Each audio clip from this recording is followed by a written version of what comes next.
अहम खबर देखिए, दुनिया के 6 देशों ने रूस के लिए एयर स्पेस को बंद कर दिया है। यूनाइटेड किंगडम, पोलैंड, एस्टोनिया ने एयर स्पेस को बंद किया।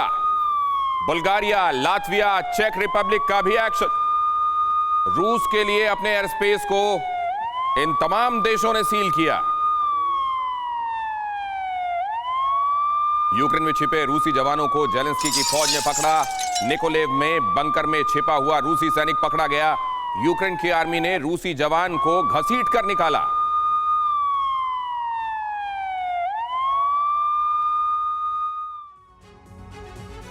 यहां देखिए जरा इन तस्वीरों को। यूक्रेन अब भी रूस के सामने दीवार बनकर अड़ा हुआ है। कीव को कब्जे में लेने नहीं दे रहा है और बंकर में जहां एक रूसी सैनिक छिपा हुआ था उसे बाहर निकाला गया और जब उसकी तरफ से इसमें आनाकानी की गई तो उसे घसीटा गया और घसीटकर उसे वहां से ले जाते हुए यूक्रेनी नागरिक आपको इसमें नजर आ रहे हैं।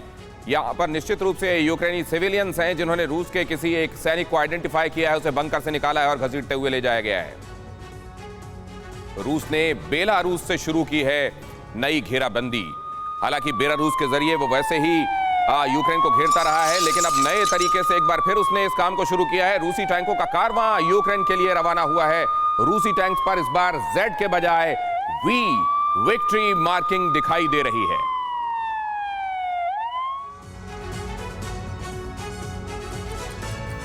ये रूस का लश्कर है, बारूद से लदा वो लश्कर जो यूक्रेन को फतह करने निकला है। रूस के इस लश्कर में टैंक हैं, 1, 2, 3 या 10 नहीं, सैकड़ों टैंक सड़कों पर दनदनाते हुए आगे बढ़ रहे हैं।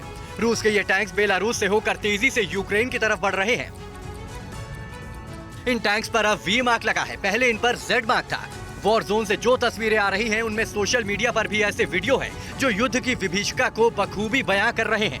रूसी सेना का ये वीडियो युद्ध के एक दूसरे पहलू की तरफ इशारा कर रहा है। युद्ध में रूस भारी पड़ रहा है, लेकिन रूस की सेना को भी कम परेशानी नहीं उठानी पड़ रही।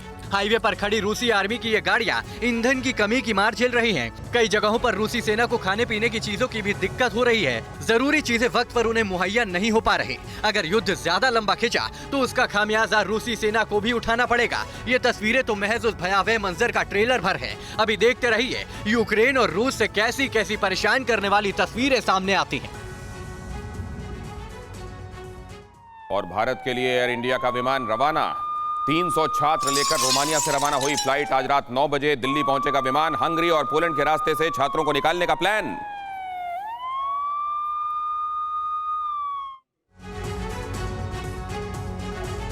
यूक्रेन स्थित भारतीय दूतावास में भारतीय छात्रों का जमावड़ा लगा है। छात्र बार बार गुहार लगा रहे हैं कि उनकी जान बचाई जाए। इस हो हंगामे के बाद भारतीय छात्रों को पोलैंड, हंगरी और रोमानिया के रास्ते से भारत लाने का सिलसिला शुरू हो गया है। 300 भारतीय छात्रों को लेकर एयर इंडिया की फ्लाइट दिल्ली के लिए रवाना हो चुकी है। रोमानिया पहुंचे भारतीयों को वापस वतन लाने के लिए एयर इंडिया का विमान राजधानी बुखारेस्ट पहुंचा। रोमानिया से उड़ने वाली ये फ्लाइट आज रात 9 बजे तक दिल्ली पहुंच जाएगी।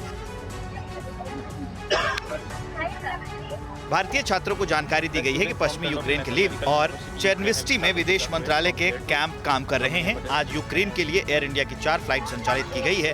2 फ्लाइट्स दिल्ली से बुखारेस्ट के लिए और 1 फ्लाइट बुडापेस्ट के लिए है। इस बीच जो छात्र हंगरी बॉर्डर पर पहुंच गए हैं, वहां उनको बुनियादी सुविधा नहीं मिल रही है। 2 डिग्री के तापमान में भारतीय छात्र बंकर में पनाह लिए हुए हैं। यूक्रेन में अभी भी हजारों भारतीय छात्र फंसे हुए हैं।